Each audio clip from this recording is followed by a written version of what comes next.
بسم الله الرحمن الرحيم إن الحمد لله نحمده ونستعينه ونستغفره ونعوذ بالله من شرور أنفسنا ومن سيئات أعمالنا من يهده الله فلا مضل له ومن يضلل فلا هادي له وأشهد أن لا إله إلا الله وحده لا شريك له وأشهد أن محمدا عبده ورسوله يا أيها الذين آمنوا اتقوا الله حق تقاته ولا تموتن إلا وأنتم مسلمون يا أيها الناس اتقوا ربكم الذي خلقكم من نفس واحدة وخلق منها زوجها وبث منهما رجالا كثيرا ونساء واتقوا الله الذي تساءلون به والأرحام إن الله كان عليكم رقيبا يا أيها الذين آمنوا اتقوا الله وقولوا قولا سديدا يصلح لكم أعمالكم ويغفر لكم ذنوبكم ومن يطع الله ورسوله فقد فاز فوزا عظيما أما بعد فإن أصدق الحديث كتاب الله وخير الهدي هدي محمد صلى الله عليه وعلى آله وسلم وشر الأمور محدثاتها فإن كل محدثة بدعة وكل بدعة ضلالة وكل ضلالة في النار أيها الناس Khonafidina azakumullah. Di antara salah satu prinsip Islam yang cukup mendasar ialah prinsip ad-da'watu ilallah, prinsip berdakwah kepada Allah subhanahu wa ta'ala. Dakwah ilallah ini merupakan sabilul anbiya'i wal mursalin, jalan yang ditempuh oleh para nabi dan para rasul, juga jalan yang ditempuh oleh atba'uhum, para pengikut nabi dan rasul. Allah subhanahu wa ta'ala menegaskan dalam firman-Nya dalam surat Yusuf, Qul hadhihi sabili ad'u ila Allahi ala basiratin ana wa man ittaba'ani. Katakan wahai Nabi alaihi salatu wassalam, inilah jalanku, yaitu aku berdakwah kepada Allah di atas basirah, di atas ilmu dan petunjuk, aku dan orang-orang yang mengikuti aku. Di antara penafsiran ayat ini ialah bahwasanya Rasulullah SAW dan para pengikutnya adalah para dai yang menyeru kepada Allah, yang berdakwah kepada Allah subhanahu wa ta'ala di atas basirah. Penafsiran yang lain dari ayat ini ialah bahwasanya Rasul SAW dan para sahabatnya adalah ahlul basirah. Beliau dan umatnya adalah orang-orang yang memiliki ilmu, memiliki basirah dalam perkara dakwah. Syahidnya barakallahu fikum ialah pernyataan hadhihi sabili, inilah jalanku, untuk menunjukkan kepada kita bahwasanya dakwah ilallah merupakan jalan yang ditempuh oleh para anbiya wal mursalin. Setiap mereka yang diutus sebagai nabi dan rasul pasti berkewajiban untuk mendakwahkan risalah Allah kepada umatnya.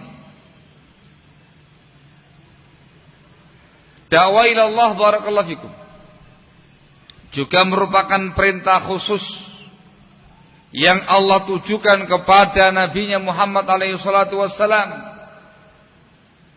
Disebutkan dalam Al-Quranul Karim di Al-Qasas ayat yang ke-87, Allah menegaskan wad'u ila rabbik dan berdakwalah engkau wahai Muhammad alaihi salatu wassalam kepada Rabb. Perintah berdakwah kepada Allah. Juga di An-Nahl Allah menegaskan dalam firman-Nya, "Ud'u ila sabili rabbika bil hikmah wal mau'izatil hasanah wajadilhum billati hiya ahsan." Berdakwalah wahai Nabi alaihi salatu wassalam kepada jalan Tuhanmu dengan hikmah, dengan mau'izah hasanah, dan debatlah mereka dengan cara yang terbaik.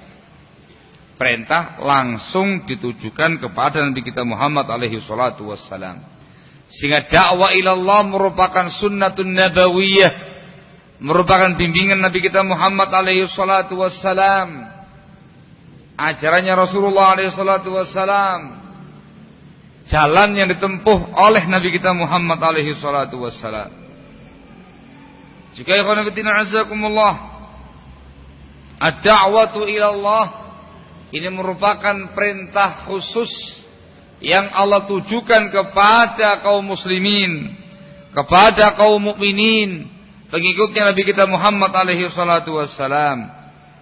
Disebutkan di Ali Imran ayat yang ke-104, Allah menegaskan, "Wal takum minkum ummatun yad'una ilal khair wa ya'muruna bil ma'ruf wa yanhauna 'anil munkar wa ulaika humul muflihun."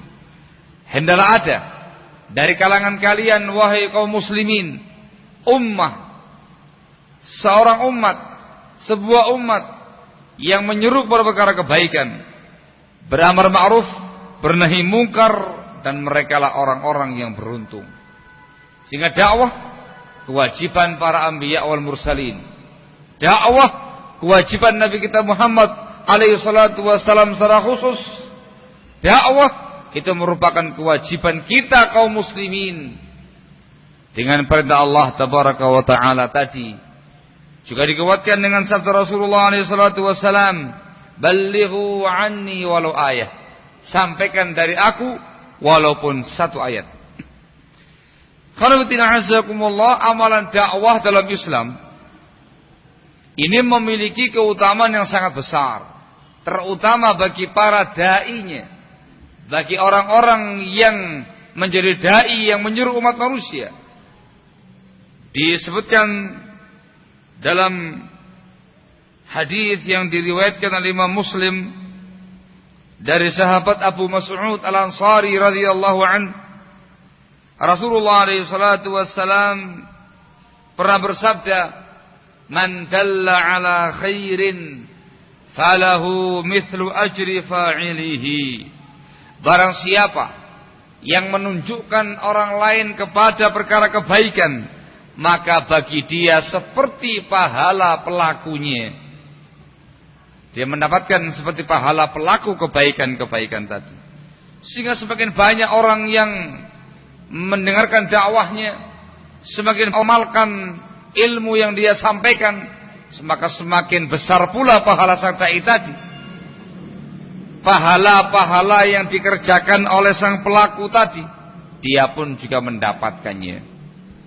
Dalam riwayat yang lain dari sahabat Abu Hurairah radhiyallahu taala anhu, Rasulullah alaihi salatu wasallam bersabda, "Man da'a ila huda kana lahu minal ajri mithlu ujuri man tabi'ahu la yanqusu dzalika min ujurihim syai'a." Barang siapa yang berdakwah, menyeru kepada petunjuk, maka dia mendapatkan pahala seperti pahala-pahala orang yang mengikutinya, dengan tanpa mengurangi pahala mereka sedikit pun. Dia dapat pahala seperti pahala semua orang ikut dengan dia, dengan tanpa mengurangi pahala mereka sedikit pun. Disebutkan dalam Bukhari Muslim dari sahabat yang mulia Abu Abbas Sahal ibnu Sa'ad As-Sa'idi radhiyallahu ta'ala anhu wa arda. Pada sebuah kisah, sebuah riwayat, ketika Rasulullah SAW mengutus sahabat Ali bin Abi Thalib radhiyallahu ta'ala anhu untuk perang Khaybar, menunjuknya sebagai panglima perang Khaybar ketika itu. Di dalam riwayat di atas ada kutipan Sabda Rasulullah SAW yang menjelaskan kepada kita tentang keutamaan besar orang-orang yang berdakwah kepada Allah Subhanahu wa taala. Rasul mengatakan, "Fa wallahi la ayyahdiyallahu bika rajulan wahida khairul laka min humrin na'am." Sungguh demi Allah, kalau seandainya Allah memberi hidayah melalui kamu kepada satu orang saja, itu lebih baik bagi kamu daripada unta merah. Disebutkan oleh Imam Nawawi dan juga yang lainnya, al-humurun na'am, unta yang merah, itu merupakan harta yang paling mahal, harta yang paling berharga di kalangan kaum masa lalu, bangsa Arab ketika itu.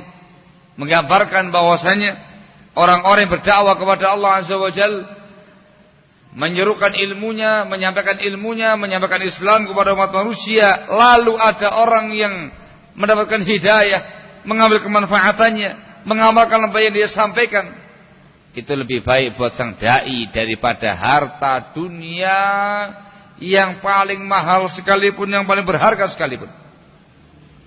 Ini semuanya khonafidina azakumullah sekali lagi menerangkan kepada kita tentang betapa besar amalan dakwah, betapa besar keutamaan berdakwah ilallah, terutama bagi para da'i-da'inya.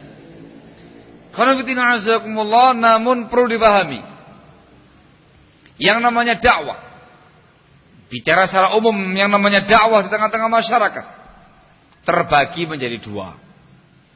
Yang pertama ialah dakwatul haq, dakwatul sunnah, dakwah al-haq, dakwah sunnah Rasulullah SAW, dakwah yang menyuruh kepada kebenaran, dakwah yang menyuruh kepada sunnah Rasulullah SAW.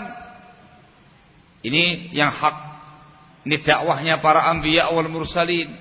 Ini dakwahnya Rasulullah SAW, dakwahnya salafun salih rahimahumullahu ta'ala, dakwahnya ahlu sunnati wal jamaah, dakwahnya salafiyin, dikenal dengan dakwatul haq, dakwatul sunnah, dakwatul salafiyah. Dan yang kedua ialah dakwatul batil, dakwah yang batil, dakwah yang menyimpang dari dakwatul sunnah. Ini merupakan dakwahnya kaum kufar dari kalangan ahli kitab, dakwahnya kaum musyrikin dan semua orang kafir dengan beragam agama dan sekte mereka. Juga meliputi dakwahnya kaum munafikin, para zindiq, para zanadiqah. Juga di dalamnya dakwahnya ahlul bid'ah, dakwahnya hizbiyin. Juga termasuk di dalamnya barakallahu fikum dakwahnya orang-orang fasik, dakwahnya ahlul maksiyah, dakwahnya orang-orang yang mungkar, yang banyak melaksanakan pelanggaran-pelanggaran agama. Wallahul musta'an. Dakwahnya dikatakan sebagai dakwatul batil, dakwatul kufur, dakwatul bid'ah, dakwatul hizbiyah, dakwatul dhalalah dan yang semisalnya. Maka ikhwan fillah azakumullah, dikarenakan dakwah ada dua macam di tengah-tengah masyarakat kita, maka di sini para ulama kita mengutip dari sekian banyak dalil dari Al-Quran ataupun dari Sunnah Rasulullah SAW, menyebutkan kepada kita usul dakwah, prinsip-prinsip dakwatul haq sebagai upaya untuk membedakan diri, tamayyuz, membedakan diri dari dakwah-dakwah yang batil, yang beragam, yang sangat banyak di tengah-tengah masyarakat kita. Dan ini barakallahu fikum usul, prinsip-prinsip dakwah yang harus diperhatikan oleh ahlu sunnah, diperhatikan oleh salafiyin, terutama para duatnya, para dai-dainya, sehingga mereka berdakwah di atas usul salimah, di atas prinsip-prinsip yang sahih, prinsip-prinsip yang selamat, sehingga mereka terselamatkan dari semua penyimpangan-penyimpangan yang ada. Prinsip ini harus ada pada dakwah seseorang, dakwah sunnah seseorang, dakwah salafiyah seseorang. Barang siapa yang luput daripadanya satu dari prinsip di atas atau yang lebih daripada itu, maka dakwah dia dikatakan sebagai dakwatun hizbiyah, dakwatul batil, atau dikhawatirkan dakwah dia bukan dakwatul sunnah, dakwah salafiyah, tapi dakwah yang mulai menuju kepada perkara-perkara yang menyimpang. Prinsip yang pertama barakallahu fikum ialah ikhlasun niyyah fi dakwah. Mengikhlaskan niat di dalam berdakwah. Ini merupakan dasar utama. Bahkan landasan utama diterimanya sebuah amal. Dakwah ilallah merupakan ibadah yang paling agung, ibadah yang paling mulia. Dai-nya dikatakan sebagai ahsanu qaula, orang yang paling baik ucapannya. Maka tentunya dasar yang pertama kali disebutkan ialah ikhlas. Ikhlasun niyati fid dakwah. Harus mengikhlaskan niatnya dalam berdakwah. Bagaimanakah bentuk ikhlas itu? Bagaimana bentuk keikhlasan dia dalam berdakwah? Apakah semata-mata pengakuan? Menyatakan dakwaku, dakwatus sunnah, dakwaku dengan penuh keikhlasan? Al-jawab la. Keikhlasan itu ada dalam hati dan diwujudkan dengan kenyataan dia dalam dakwahnya. Dakwah itu dinyatakan ikhlas. Yang pertama, apabila dakwahnya itu ilallah, mengajak umat manusia kembali kepada Allah, mengajak umat manusia kembali kepada jalan Allah, mengajak umat manusia kembali kepada al-khair, kebaikan-kebaikan yang disebutkan dalam syariat. Dakwah yang mengajak umat kepada huda, petunjuk, bimbingan Allah dan juga Rasulnya alaihi salatu wassalam. Itu dakwah yang ikhlas. Kalau kita mencermati ayat-ayat yang sebelumnya kita bacakan terkait dengan dakwah, di situ Allah sebutkan yang pertama dakwah ilallah, berdakwah kepada Allah. Dalam ayat yang lain, ud'u ila sabili rabbik, berdakwalah ke jalan Rabbmu. Dalam ayat yang lain, yad'una ilal khair, berdakwah kepada perkara kebaikan. Dalam hadisnya Rasul tadi, man da'a ila huda, barang siapa yang berdakwah kepada petunjuk. Ini yang menunjukkan dan yang membuktikan keikhlasan dakwahnya. Dia mengajak orang kepada Allah, ke jalan Allah, kepada perkara-perkara kebaikan, kepada perkara petunjuk, bimbingan Allah dan juga Rasulnya alaihi salatu wassalam. Dia tidak mengajak umat manusia untuk kembali kepada dirinya. Dia tidak mengajak umat manusia untuk tidak menyuruh umat manusia untuk kembali kepada dirinya, membela dirinya, menolong dirinya, fanatik kepada dirinya. Tidak. Ini adalah dakwah hizbiyah, asabiyah. Dia tidak menyuruh umat manusia untuk kembali kepada kelompoknya, atau organisasinya, atau partainya, atau yayasannya, atau lembaganya. Tidak. Ini dakwah hizbiyah, asabiyah. Dakwah yang sama sekali tidak ada unsur keikhlasan kepada Allah Subhanahu wa taala. Dakwah-dakwah yang ila ghairillah, kepada selain Allah Azza wa Jalla. Barakallahu fikum. Ini keikhlasan bentuk yang pertama. Barakallahu fikum. Ikhlas, bentuk keikhlasan yang kedua dalam perkara dakwah ialah antakuna da'watuhu mabniyatan 'alal kitab was sunnah bifahmi salafil ummah. Dakwahnya dibangun di atas prinsip Al-Quran, prinsip sunnah Rasul alaihi salatu wassalam, dengan pemahaman salaful ummah. Maka semua yang dia dakwahkan Dicocokkan, disesuaikan dengan Quran, sunnah, dengan pemahaman salaf.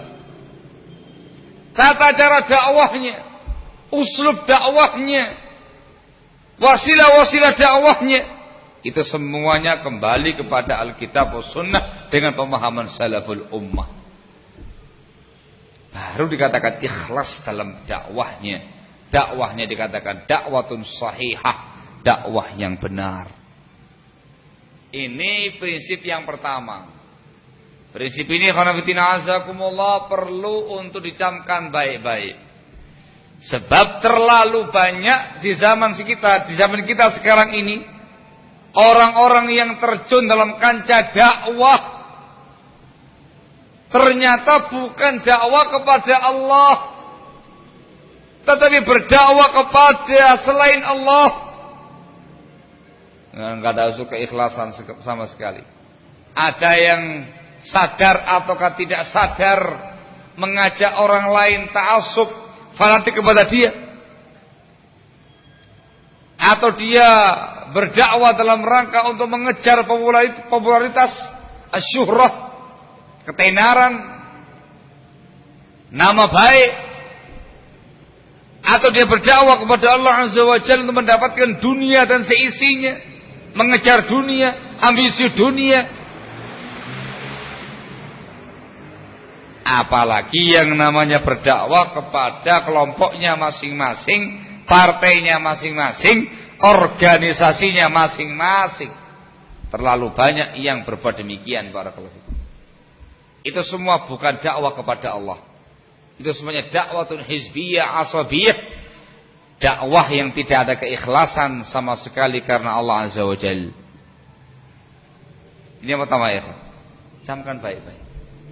Sehingga ketika antum sedang mengampu sebuah dakwah, entah membentuk yang namanya halaqah-halaqah ilmu, majelis-majelis ilmu, atau membentuk yang namanya lembaga-lembaga ilmiah, membikin sebuah pondok pesantren, membikin sebuah madrasah salafiyah.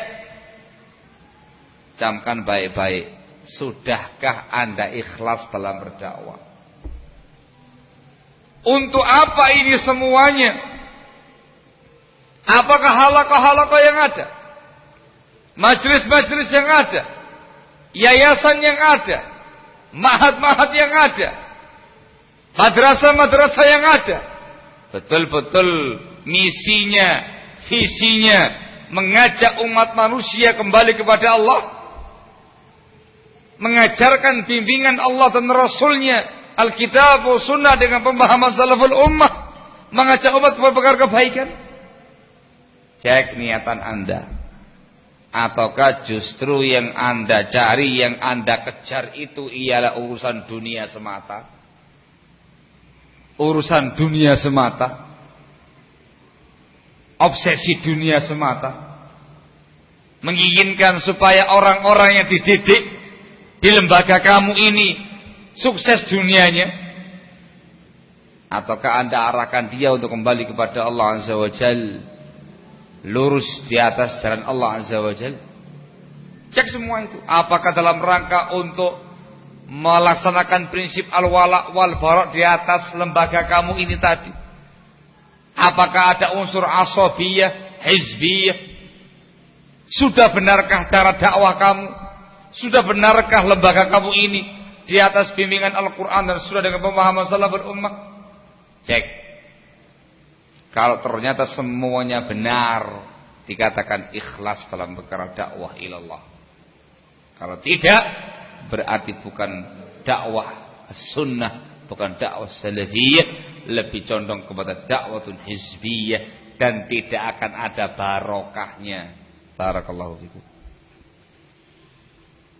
Ini prinsip yang pertama, ikhlasun niyah fi da'wati ilallah. Prinsip yang kedua yang harus diperhatikan pula dalam perkara dakwah ialah prinsip at-ta'awun fi da'wah. Prinsip saling bantu membantu, saling gotong royong saling bahu-membahu dalam berdakwah kepada Allah Azza wa Jalla. Yang namanya dakwah itu bukanlah semata-mata tampil, duduk di kursi, ceramah di hadapan kaum muslimin, di hadapan para ikhwah. Tidak. Bukan semata-mata itu.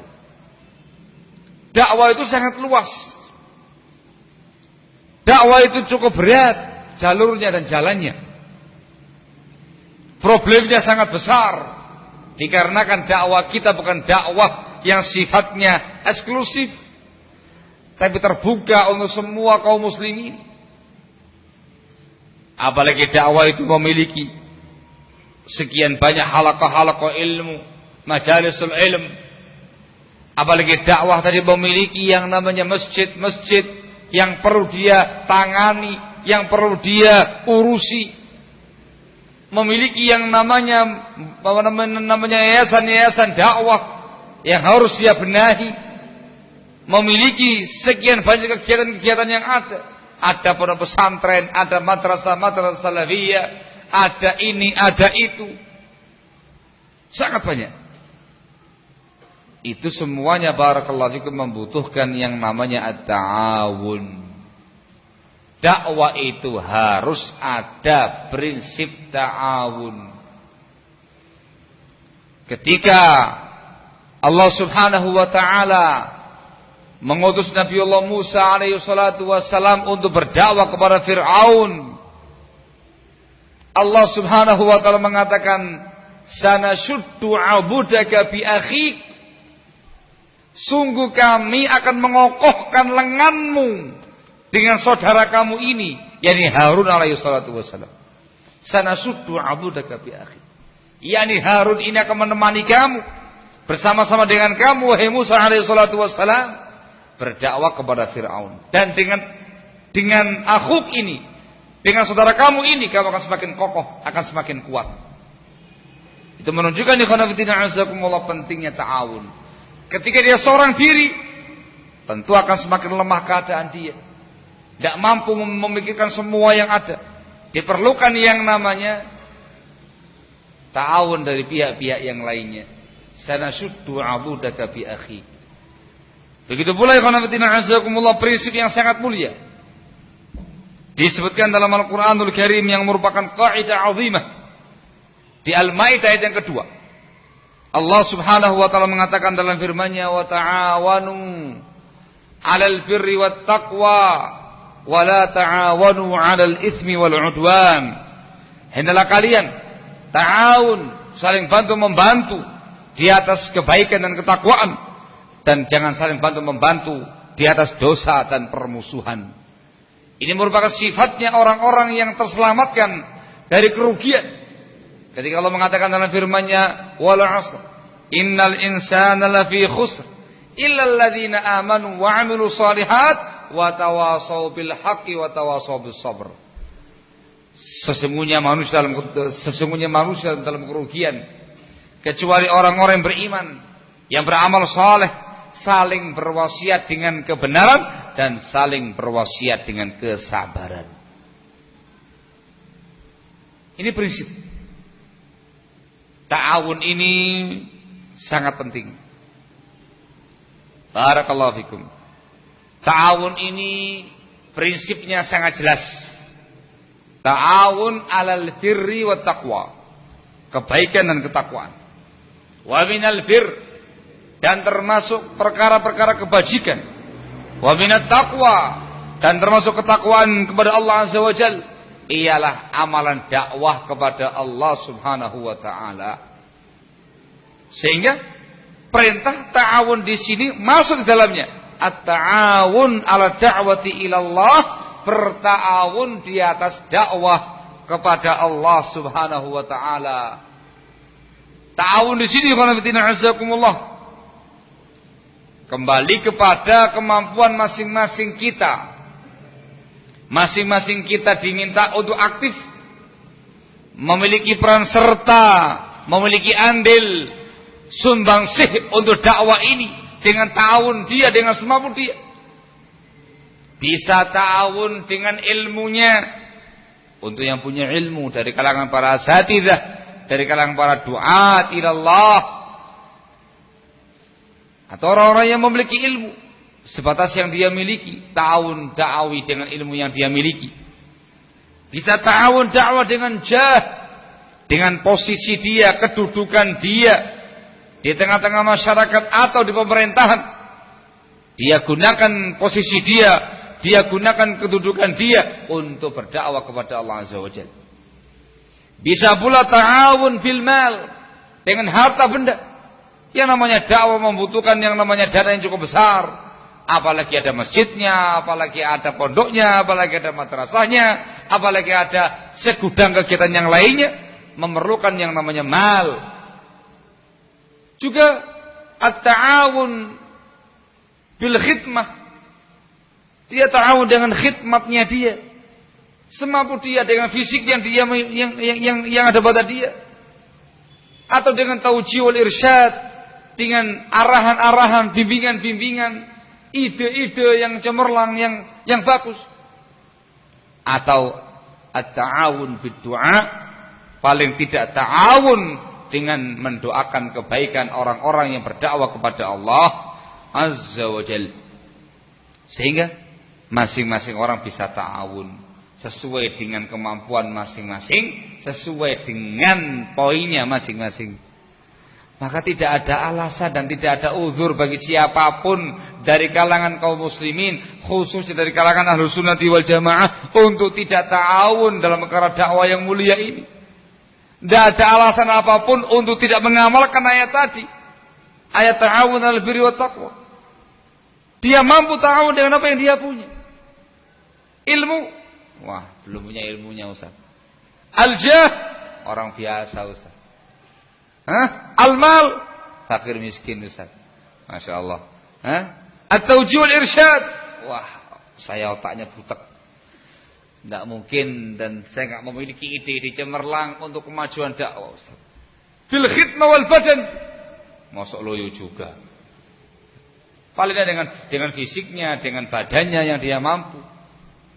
Wa illa bid-du'a, ta'awun dengan doa, mendoakan kebaikan-kebaikan untuk dakwah yang mulia ini, mendoakan kebaikan untuk para duatnya, para ustadznya, mendoakan kebaikan untuk semuanya. Doa itu minimal. Kemudian at-ta'awun ala da'wah, itu bukan sekali ta'awun, dua kali ta'awun selesai. Ndak.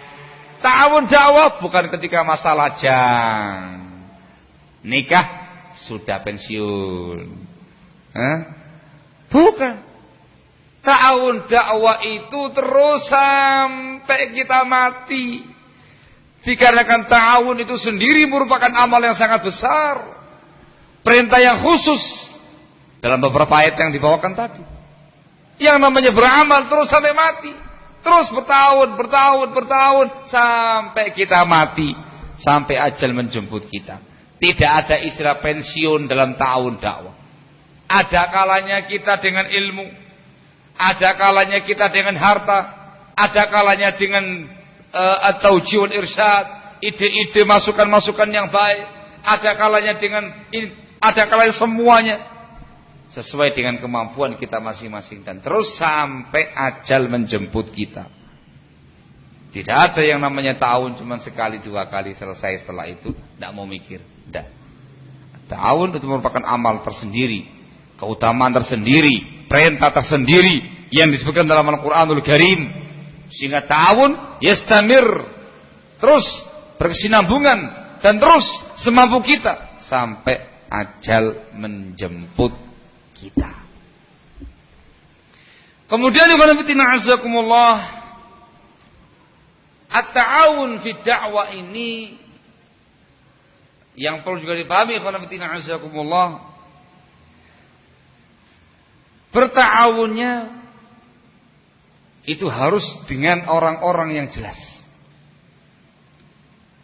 Di antara prinsip at-ta'awun al-birri wa taqwa, at-ta'awun ad-da'awi ma' ahli sunnati wal jamaah. Ta'awun dakwah bersama dengan ahlu sunnah, dengan salafiyin, dengan ahlul haq. Ini jelas. Prinsip yang jelas masuk dengan nyata dalam ayat ini. Wa ta'awanu 'alal birri wat taqwa. Barakallahu fikum. Ta'awunnya harus dengan ahlu sunnah. Ta'awunnya harus dengan salafiyin. Ta'awunnya harus dengan ahlul haq. Kemudian Allah meneruskan dalam ayat ini, wala ta'awanu 'alal itsmi wal 'udwan. Dan kalian jangan berta'awun, jangan saling bantu-membantu di atas dosa dan permusuhan. Ini berkaitan dengan dosanya, berkaitan dengan permusuhannya. Tolong menolong yang berbau dosa dan berbau permusuhan dilarang dalam ayat ini. Juga berkaitan dengan orangnya. Dalam perkara dakwah ilallah barakallahu fikum, tidak mungkin kita berta'awun da'awi, dakwah salafiyah ta'awun dengan kaum kufar. Tidak mungkin. Itu ta'awun 'alal itsmi wal 'udwan. Pembahasan ta'awun ya Pak. Tidak mungkin dakwah salafiyah ta'awun dengan kaum musyrikin. Hadza ma yumkin. Barakallahu fikum. Dakwah salafiyah tidak mungkin ta'awun dengan ashabul ahwa'i wal bid'ah, dengan ahlul dhalal. Tidak mungkin. Kenapa tidak mungkin ya kawan? Yang pertama, masuk dalam kategori at-ta'awun 'alal itsmi wal 'udwan. Mereka adalah orang-orang yang tidak layak dan tidak diperbolehkan untuk diajak ta'awun da'awi. Ini amal yang sangat agung, yang sangat mulia.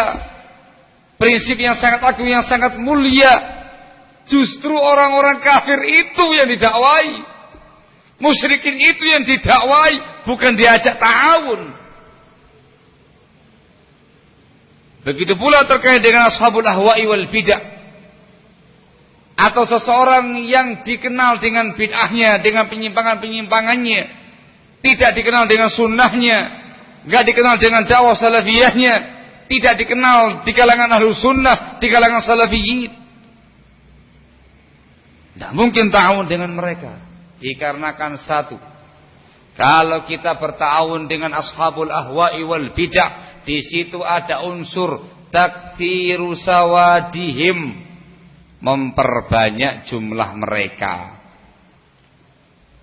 Di situ ada unsur al-isyadatu bihim, mendukung dan menyokong mereka, mempromosikan mereka.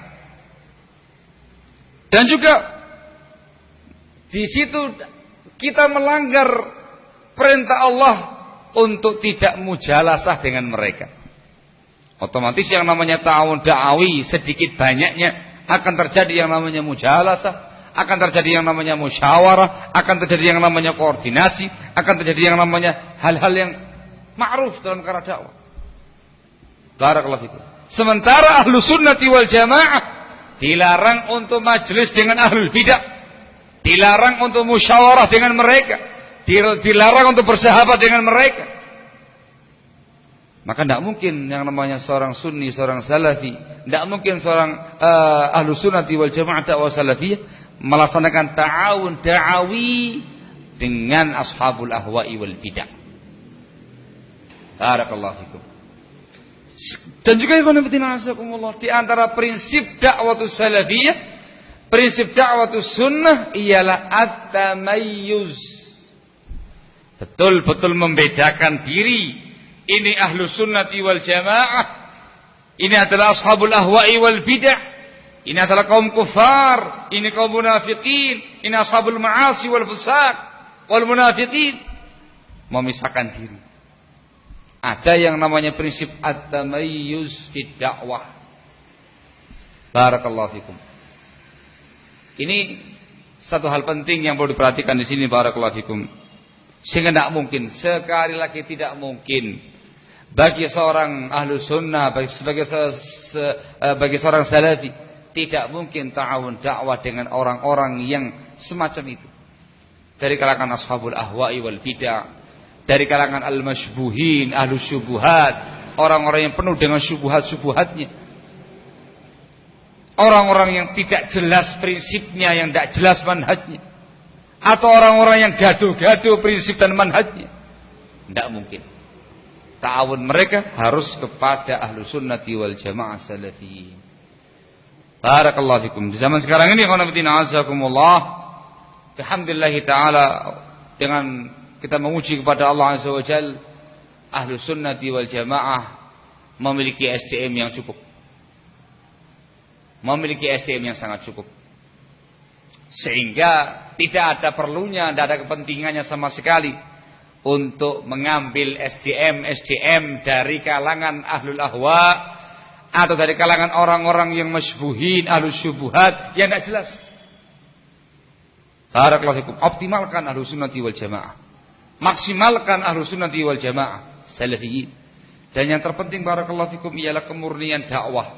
Dakwah yang murni, safiyah, murni, suci. Tidak ada yang namanya campur tangan pihak-pihak luar yang justru nanti akan mencoreng-moreng yang namanya dakwatus sunnah, dakwatus salafiyah. Barakallahu fikum. Khonafidina azakumullah, sebagai sebuah faedah di antara salah satu pemahaman yang dimunculkan oleh Abul Hasan al-Ma'ribi al-Misri dari Mesir yang di Ma'rib, yang sudah divonis oleh para ulama una sebagai ikhwani syirir. Abul Hasan al-Ma'ribi, di antara pemahaman dia yang dia munculkan ialah dia mengajak ta'awun da'awi semua pihak. Masuk di dalamnya ialah ashabul ahwa'i wal bidah. Ini salah satu poin yang dikritik oleh Asy-Syaikh Al-'Allamah Rabi' bin Hadi Al-Madkhali hafizahullah. Barakallahu fikum. Seingat saya, pemahaman Abul Hasan itu dimasukkan dalam bukunya dia As-Sirajul Wahhaj, dan dibantah secara khusus oleh Syekh Rabi' bin Hadi sebelum dia divonis bahkan oleh para masyayikhul Yaman secara khusus dan masyayikh yang lainnya. Dalam bantahannya itu diantaranya adalah ini. Barakallahu fikum. Dikritik habis sama Syekh Rabi' bin Hadi. Yang ini tidak memungkinkan dan tidak mungkin bagi seorang ahlu sunnati wal jamaah berta'awun kepada dengan ashabul ahwa'i wal bidah. Dikarenakan poin-poin yang dibawakan tadi, barakallahu fikum. Naam, dan juga prinsip dakwatus salafiyah adalah at-tamayyuz, betul-betul murni. Barakallahu fikum. Prinsip dakwah mereka juga tasfiyah wa tarbiyah. Ada tarbiyah, mendidik umat dengan Alkitab was sunnah, dengan pemahaman salaful ummah, mendidik akidah mereka, ibadah mereka, akhlak mereka, muamalah mereka, adab mereka. Juga di situ ada unsur tasfiyah, pemurnian dakwah. Barakallahu fikum. Ini perkara sangat penting khonafidina azakumullah terkait dengan bab ta'awun fi da'wah. Khonafidina azakumullah, ta'awun sangat penting. Sekali lagi sangat penting dan pengaruhnya sangat besar dalam perkembangan dan pertumbuhan dakwah. Apalagi ta'awun itu terjalin dengan bagus, dengan erat di kalangan du'at salafiyin, di kalangan du'at ahli sunnati wal jamaah. Tidak hanya semata-mata di sebuah tempat, di sebuah wilayah, tapi berkembang di tempat-tempat yang lainnya, di wilayah-wilayah yang lainnya.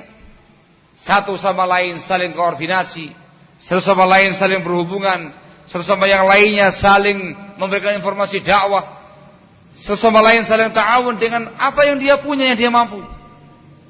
Akan sangat indah, barakallahu fikum. Di situ akan tercipta yang namanya ta'akhi.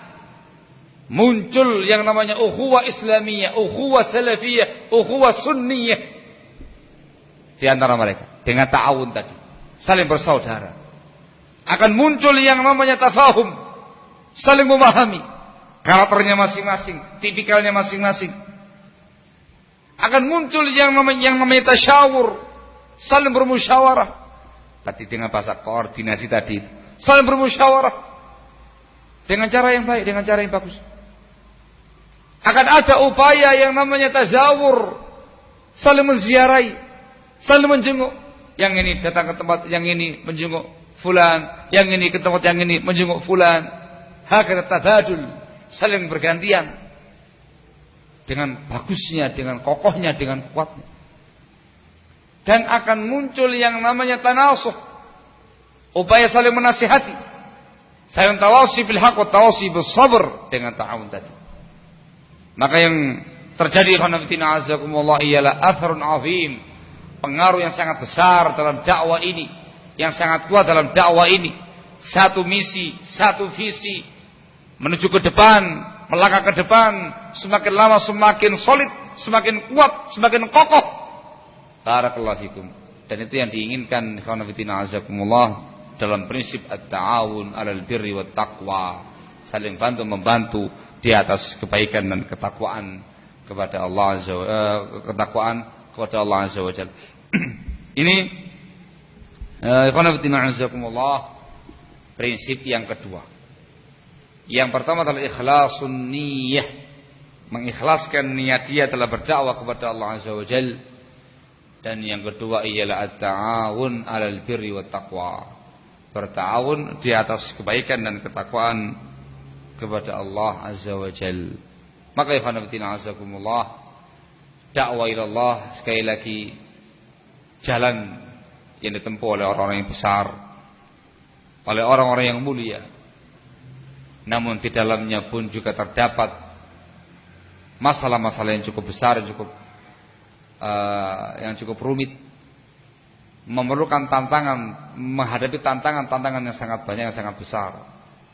Sehingga sekali lagi dakwah itu tidak mungkin dilakukan hanya oleh satu orang. Tidak mungkin difikirkan sendirian oleh seseorang. Perkara yang sangat susah ya. Sealim apapun dia, sepandai apapun dia, setinggi apapun kelasnya dia, susah untuk mendapatkan yang semacam itu. Susah bagi dia sendirian dalam perkara dakwah ilallah. Memerlukan yang namanya ta'awun. Nabiullah Musa saja alaihi salatu wassalam, seorang nabi, seorang rasul, bahkan termasuk rasul ulul azmi, dikatakan sebagai kalimur rahman, dan memiliki sekian banyak keutamaan-keutamaan yang lain. Sekelas Nabiullah Musa memohon kepada Allah azza wa jalla supaya saudaranya beliau Nabiullah Harun diikutsertakan dalam dakwahnya. Waj'al li waziran min ahli Harun akhi usdud bihi azri wa asyriku fi amri. Jadikanlah untukku ya Allah wazir, teman dalam berdakwah ini dari keluargaku, Harun akhi, saudaraku yang namanya Harun. Usdud bihi azri, kokohkan diriku dengan dia. Wa asyriku fi amri, ikut sertakan dia dalam urusan dakwahku ini. Beliau merasakan betapa besar tanggung jawab dakwah itu. Beliau merasakan dakwah amal yang sangat agung, yang sangat mulia, yang sangat besar. Tantangan yang dihadapi sangat besar. Hadangan-hadangan fitnah yang dihadapi sangat besar.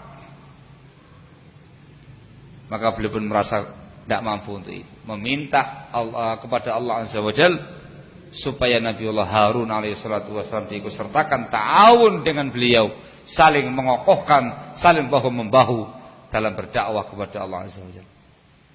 Nabiullah Musa, apalagi orang semisal kita, alim bukan, ulama bukan, apalagi nabi.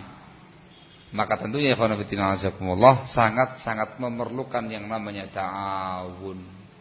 Sangat-sangat memerlukan yang namanya ta'awun. Tapi yang namanya ta'awun harus dengan prinsip yang jelas. Alal birri wat taqwa, bukan ta'awun alal ithmi wal udwan. Barakallahu fikum.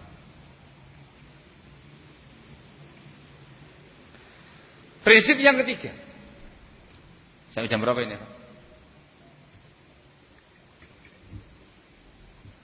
Jamnya kok 8:30 ini.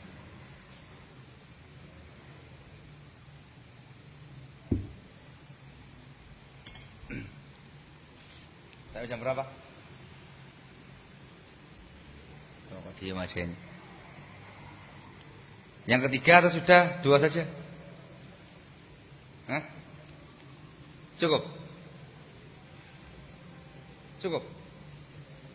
Ya apa saya diam aja. Cukup? Atau lanjut yang ketiga? Masya Allah. Yang ketiga, barakallahu fikum. Di antara usul dakwah as-salafiyah ialah al-hikmatu fid dakwah. Ini juga merupakan perkara prinsip yang sangat besar yang diperintahkan dalam Al-Qur'anul Karim. Hikmah di dalam dakwah. Hikmah itu secara makna memiliki makna yang sangat luas. Disebutkan di antara definisinya ialah isabatul haqqi qalan wa hala. Senantiasa menepati kebenaran dalam berucap dan dalam keadaannya, dalam berbuat. Sehingga ucapan dia, tindakan-tindakan dia dalam perkara dakwah isabatul haqq, betul-betul tepat sesuai dengan al-haq. Ini mana hikmah dalam perkara dakwah. Dari mana ini khonafidina azakumullah?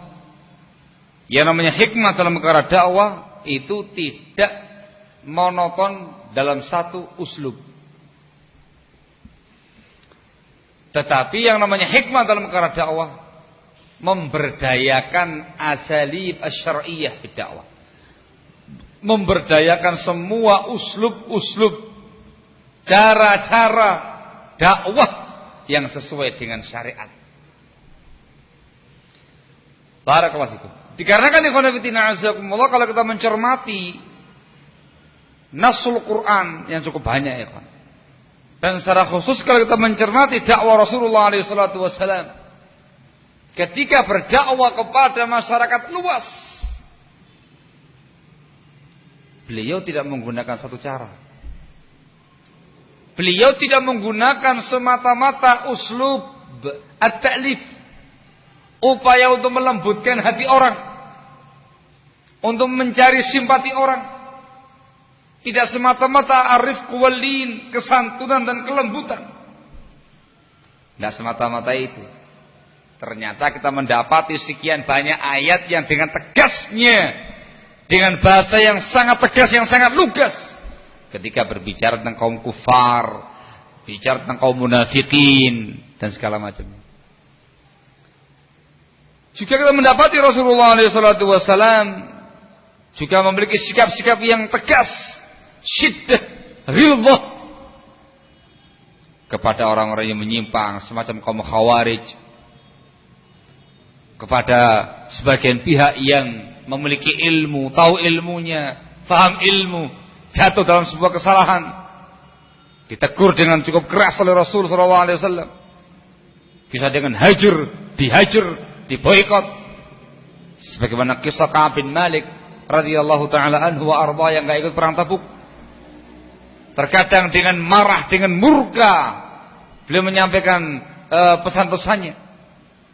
Sebagaimana kisahnya sahabat Mu'adz bin Jabal yang terlalu panjang salatnya, ditegur dengan keras oleh Rasulullah SAW dan yang lain-lainnya. Sehingga enggak semata-mata satu uslub taklif saja, lembut saja, santun saja, enggak. Jika Rasulullah SAW tidak pula monoton pada satu uslub syiddat wal ghilzah, cara yang kaku, cara yang keras, cara yang lugas, tanpa basa-basi. Dan semata-mata itu didapati sekian banyak ayat, sekian banyak hadis yang menerangkan Allah Subhanahu wa taala memerintahkan Rasulnya SAW bersikap lemah lembut. Fabima rahmatin minallahi linta lahum wala kunta fadhan ghalidhal qalbi lanfadhu min hawlik. Dengan rahmat dari Allah Azza wa Jalla, engkau wahai Nabi bersikap lunak kepada mereka. Kalau seandainya kamu orang yang kasar ucapannya, keras hatinya, kaku, mereka semuanya akan lari dari sisi engkau. Dan juga dalam sekian banyak riwayat, sekian banyak kasus, Rasulullah SAW menunjukkan sikap taklif. mengambil hati orang, simpati orang. Rifqun walin, kelembutan, kesantunan, kasih sayang. Kisahnya orang Arab pedalaman yang kencing di masjid. Kisahnya seorang pemuda yang meminta izin untuk berzina. Kisahnya sahabat yang berbicara dalam sholatnya. Sahabat Muawiyah bin Abil Hakam As-Sulami yang bicara dalam sholatnya. Dan masih banyak lagi yang lainnya lagi. Terlalu banyak itu semuanya. Maka ikhwanatina azakumullah, yang namanya hikmah fi dakwah, hikmah dalam berdakwah kepada Allah Azza wa Jalla ialah isabatul haq, senantiasa menepati dan mencocoki kebenaran dalam dakwahnya. Kapan dia harus lembut? Tahu. Kapan dia harus keras? Tahu. Kepada siapa dia lembut? Jelas. Kepada siapa dia harus keras? Juga jelas. Tidak sebaliknya. Allah mengatakan dalam firman-Nya yang memerintahkan Nabi-Nya SAW berdakwah kepada Allah dengan hikmah. Allah mengatakan dalam firman-Nya, "Ud'u ila sabili rabbika bil hikmati wal mau'izatil hasanati wajadilhum billati hiya ahsan." Ini ayat yang sangat mulia yang menerangkan kepada kita tentang prinsip-prinsip dalam perkara dakwah. Di antaranya bil hikmah. Dakwah itu harus dengan hikmah. Ada hikmah fi da'wati ilallah. Dari sini karena fitina azakumullah, sang dai itu betul-betul harus memiliki basirah, memiliki ilmu, memiliki bimbingan, memiliki petunjuk. Yang pertama terkait dengan tata cara dakwahnya. Dia harus paham dan tahu kapan saatnya dia harus menerapkan prinsip kelembutan, kesantunan, ta'liful qulub. Dia juga harus tahu kapan dia harus memunculkan sikap ketegasan, sikap yang lugas, tegas. Harus memiliki basirah dalam perkara kaifiyatul dakwah. Dan ini harus banyak-banyak mengkaji contoh-contoh dakwahnya Rasulullah SAW dalam sekian banyak riwayat. Dan juga mencontoh salafun salih rahimahumullahu ta'ala dengan peresapan, dengan penghayatan. Kemudian dia melatih diri untuk menerapkannya dalam dakwahnya dia tengah-tengah masyarakatnya. Dan memerlukan ilmu, memerlukan kesabaran, memerlukan kejujuran, memerlukan keikhlasan, memerlukan jiwa besar, memerlukan barakallahu fikum keuletan, ketelatenan, dan yang gak kalah penting memerlukan yang namanya khibrah, pengalaman. Barakallahu fikum. Yang kedua, dia dituntut untuk memiliki basiratun bi ahwalil mad'uwin.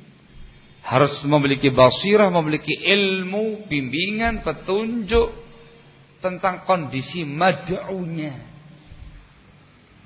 Siapa yang dia hadapi? Siapa yang dia hadapi? Apakah mad'u yang semacam ini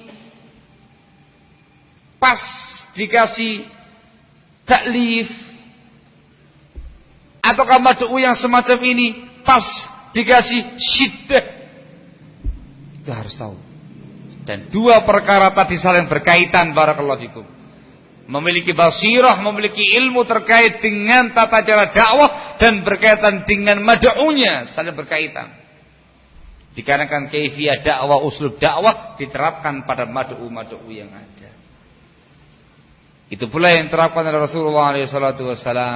Terkadang beliau lembut, kadang santun, kadang rahmah, kadang tegas, kadang marah, kadang menegur, kadang menghardik, bahkan kadang menghukum, kadang menghajar, sesuai dengan kondisinya masing-masing. Barakallahu fikum. Wa hadza muhim. Ini merupakan prinsip dakwahnya Ahlus Sunnah. Sehingga salah besar ketika banyak pihak yang kemudian menuding Ahlus Sunnati wal Jamaah, menuding dakwah salafiyah dengan dakwah yang kaku, dakwah yang keras, dakwah yang tidak memiliki prinsip kelemah lembutan. Ini perkara yang batil. Dakwah salafiyah itu kepanjangan tangan dari dakwahnya Rasul alaihi salatu wassalam. Prinsipnya jelas, hikmah fi dakwah. Ada rifqun walin fi mawdhi'ihi, kelembutan, kesantunan di tempatnya, pada waktunya, pada orang tertentu yang pas. Ada syiddah wa ghilzah fi mawdhi'iha, ada ketegasan sikap di tempatnya juga, pada waktu yang tepat, dengan orang yang tepat pula. Itu Ahlus Sunnah. Mereka tidak terus taklif sampai jatuh dalam perkara tasahul, bermudah-mudah dalam perkara dakwah. Mereka juga tidak syiddah, kaku, keras sampai pada tingkatan ngawur dalam perkara dakwahnya. Tidak. Bainahuma rifqun fi mawdhi'ihi wa syiddatun fi mawdhi'iha. Sekali lagi, sang dai diperlukan memiliki ilmu-ilmu yang tadi. Barakallahu fikum. Ketika ada salah seorang atau profil seorang dai yang mungkin kemudian melampaui batas dalam syiddah, maka yang ditegur dai-nya tadi, jangan menyalahkan dakwah salafiyahnya. Dakwah salafiyah dakwatul haq, prinsip dasar dakwahnya juga hak, Quran dan sunnah. Tapi terkadang ada sebagian dai, sebagian ustadz yang salah dalam mempraktekannya atau kurang pas dalam menerapkannya. Ada yang mungkin terlalu keras, melampaui batas dalam kekerasan dia, tegur, turunkan sedikit. Ada yang mungkin tasahul, bermudah-mudah dalam perkara dakwahnya, ditegur. Pribadi ustadznya tadi dinaikkan sedikit supaya ada ketegasan pada waktunya, ketegasan pada tempatnya, ketegasan pada orang tertentu. Wah, salahkan masing-masing dai-nya dan jangan menyalahkan dakwahnya. Barakallahu fikum. Wallahul musta'an, wala haula wala quwwata illa billah. Salah dalam bab ini pun juga sangat fatal. Itu merupakan kesalahan yang sangat fatal, penyimpangan dari prinsip dakwah salafiyah. Seseorang yang tadi hanya semata-mata taklif sampai muncul tasahul, ini parah, fatal kesalahan-kesalahan dia, akan menjerumuskan dia dalam penyimpangan-penyimpangan yang ada. Syiddah yang terus-menerus bukan pada tempatnya juga sangat fatal, juga akan menjerumuskan dia dalam penyimpangan-penyimpangan yang ada. Ada yang penyimpangan hulu, ada yang penyimpangan taksir, ada ifrat, ada tafrid. Itu merupakan perkara yang sangat mengerikan. Barakallahu fikum. Maka ikhwan fillah secara ringkas dan secara khulasahnya, yang namanya dakwah ilallah sekali lagi amal yang sangat besar, amal yang sangat agung, memiliki pahala yang sangat besar, yang sangat agung. Dan dakwah itu harus membedakan diri dengan prinsip-prinsip yang sangat mulia, membedakan diri antara dakwah salafiyah dengan dakwatul hizbiyah. Maka diperlukan yang namanya keikhlasan, ikhlasun niyah dalam perkara dakwah. Diperlukan yang namanya ta'awunul birri wat taqwa. Diperlukan yang namanya hikmah fi da'wati ila Allah, dan masih banyak lagi yang lainnya. Barakallahu fikum. Usul wa dhawabit fi da'wati ila Allah. Wallahul musta'an. Namun saya kira ya khonafidina azakumullah, untuk perjumpaan di malam hari ini saya cukupkan dengan 3 poin tadi saja. Mudah-mudahan bermanfaat untuk diri saya pribadi dan juga bermanfaat untuk yang mendengarkannya. Dan mudah-mudahan barakallahu fikum, dakwah yang kita usung selama ini, dakwatul haq, dakwatul sunnah, dakwatul salafiyah, adalah dakwah yang betul-betul di atas prinsip-prinsip dasarnya, sesuai dengan apa yang dicontohkan dahulu oleh Rasulullah SAW, sehingga kita menyampaikan dakwah secara utuh, secara bersih, secara murni, sesuai dengan bimbingan sunnah Rasulullah SAW. Dan kita memohon kepada Allah Azza wa Jalla, semoga Allah menganugerahkan kepada kita barakah fi dakwah, keberkahan dalam dakwah kita, sehingga upaya yang sedikit membuahkan hasil yang sangat besar, upaya yang sedikit namun diberi istiqomahan oleh Allah Azza wa Jalla, usaha yang tidak seberapa tapi diganjar dengan pahala yang sangat besar di sisi Allah Azza wa Jalla, dengan kita melaksanakan dakwah sesuai dengan prinsip-prinsip yang ada. Wallahu ta'ala a'lamu bissawab, walhamdulillahi rabbil alamin.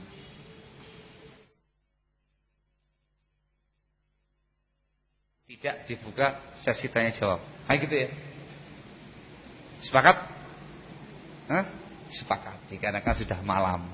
Barakallahu fikum. Jadi saya mohon maaf, mudah-mudahan bermanfaat. Sekali lagi, bila ada kata-kata yang kurang berkenan, saya mohon maaf yang sebesar-besarnya. Subhanaka wa bihamdika asyhadu an la ilaha illa anta astaghfiruka wa atubu ilaik. Walhamdulillahi rabbil alamin.